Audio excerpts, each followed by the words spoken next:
the main way of determining what value your technology offers and which clients are actually interested in comes from talking to you, what you think is your targeted client. So you make some hypotheses on who you think your targeted client is, and you do that based on unique selling points that your technology has. But then we started talking to clients, and we did that in basically in 2 sessions. First, we talked to a small number of clients, and based on that, we came up with some hypotheses. And we asked them targeted questions. For in this case, how much manure do you have? Do you have to get rid of it? Where do you get rid of it? Do you experience problems getting rid of that?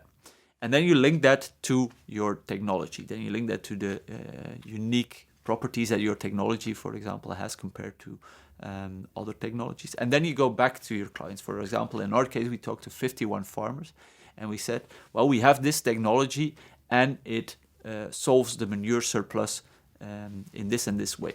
Now, do you think this would be something that you would be interested in? And then you actually feel where their pain is, and you notice whether your solution actually links to what they feel that is the best solution. So the only way to know that is to actually talk to them, get out of the building, and really talk to your future clients. The customer discovery process is never finished. If you look at the initial interviews that we had with farmers, that was about a year ago.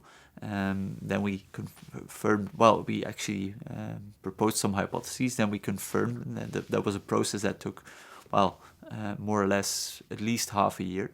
And now we're in the process of testing our solution on site, and we do that in very close contact with the farmer. But that really helps us to fine-tune what exact solution the farmer now wants, because we run into certain issues at the farm, at the location itself. We see how the farmer actually interacts with the installation. We see how some of, for example, the cost estimations that the farmer initially had for us, that we have to redefine how our installation reacts with that.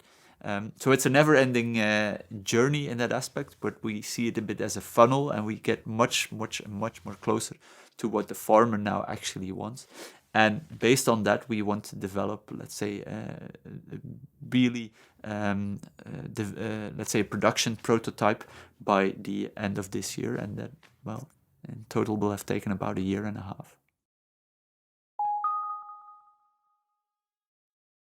There were a lot of important things that we learned, but the 2 main takeaway items that we got was, what is the current technology that farmers use for manure surpluses, and that's basically getting rid of it to other decentralized installations. And the good thing for them is that it offers a complete solution, but it's a cost for them that they have no control over. And for a farmer, that's a very difficult thing. Farmers want to have control over their costs. Now they pay somebody externally, but if they can have full control over it by investing themselves, then that's something that they really prefer. They really want to be owner of something, and they are very much willing to invest. And in fact, if you look at investment times for a farmer, or basically payback periods, they talk about 10 to 15 years. Sometimes. In our case, they were talking about 5 to 7 years, which is an extremely important thing to find out, because it determines everything within your business plan. It determines how much you can charge for your installation, for example.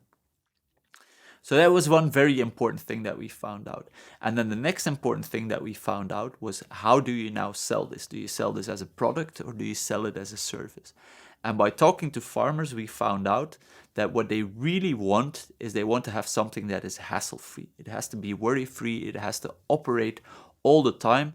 And they don't want it to interfere with their main activities. Their main activities are taking care of the animals, making sure that everything is arranged on the farm, and that manure, that's really for them, that's a hassle. So we decided that as a company, we had to deliver a service, an installation that is running full time, and if something goes wrong with it, we intervene. It doesn't have to be the farmer. We have to offer them a full service. We have to be a really customer intimate organization that takes away all the hassle for the farmers. So those are the two most important things that we actually found out.